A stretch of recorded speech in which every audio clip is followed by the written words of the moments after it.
Story or History by Rue of House of Keperu. Let me ask you a question that has the power to change the way you examine everything you have ever been taught. Do you know the difference between a story and history? Because if you confuse the two, someone else can shape your entire worldview before you ever ask for evidence. When I hear someone say, the Jews were forced to flee their holy land according to the Torah, the words that immediately stand out to me are not Holy Land. They are according to the Torah. That tells me the claim is being presented through the lens of a particular text and religious tradition. Whether a person accepts that tradition is a matter of faith. History asks a different question. What evidence can we examine, and what do multiple sources tell us happened? Those are not the same kind of question. Understand this carefully. A story and history serve different purposes. Stories can preserve identity. Stories can inspire courage. Stories can communicate values. Stories can teach moral lessons. Every civilization has stories. They are part of what makes us human. But history has a different responsibility. History must chase evidence. History must compare sources. History must admit uncertainty when the evidence is incomplete. History must include details that do not always fit a preferred narrative. History is often messy because reality is messy. Stories often organize events into a meaningful narrative. History follows the evidence, even when the evidence is inconvenient. Let me show you what I mean. Think about the version of Christopher Columbus that generations of children learned in school. For many years, the story was simplified into a tale of heroic discovery. It left out enormous parts of the historical record, like who his navigator was. A black Spanish-African Moor who piloted the flagship Santa Maria during the historic 1492 expedition and later joined Columbus's third voyage to Trinidad and the Orinoco River in 1498.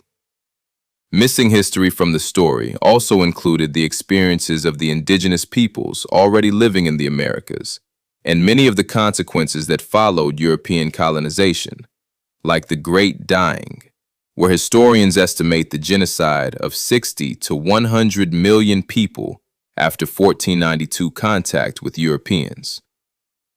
That difference matters. A simplified story is not the same thing as a full historical account. This is why awareness begins by asking better questions. Who wrote this? When was it written? Why was it written?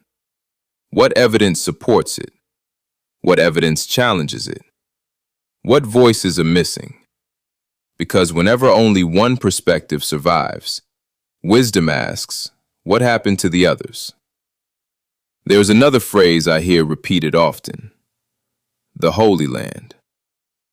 My brothers and sisters, look around you. What part of this earth is not extraordinary? Which ocean was not formed by the same planet? Which mountain exists outside creation?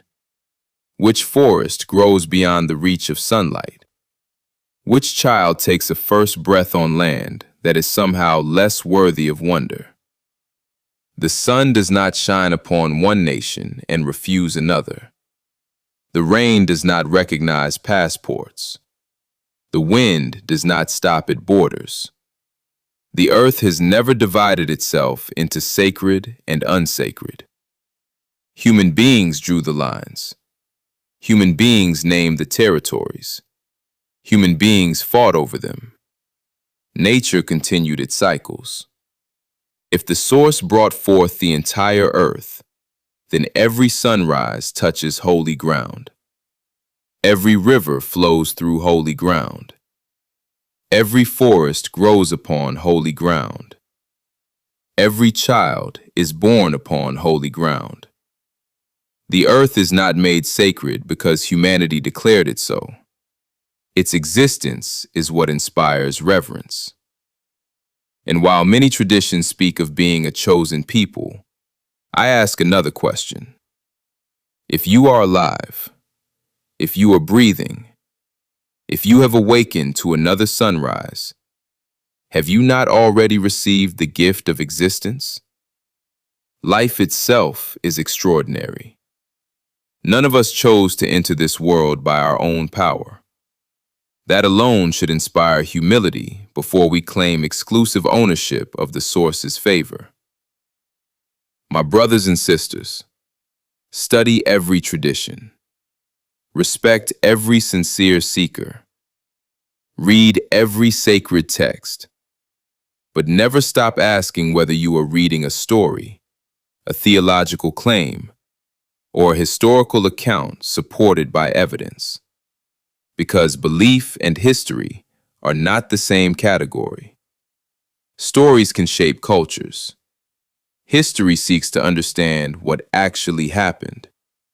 And reality needs neither our permission nor our agreement to remain exactly what it is. Seek understanding before certainty. Seek evidence before assumption. Honor every land.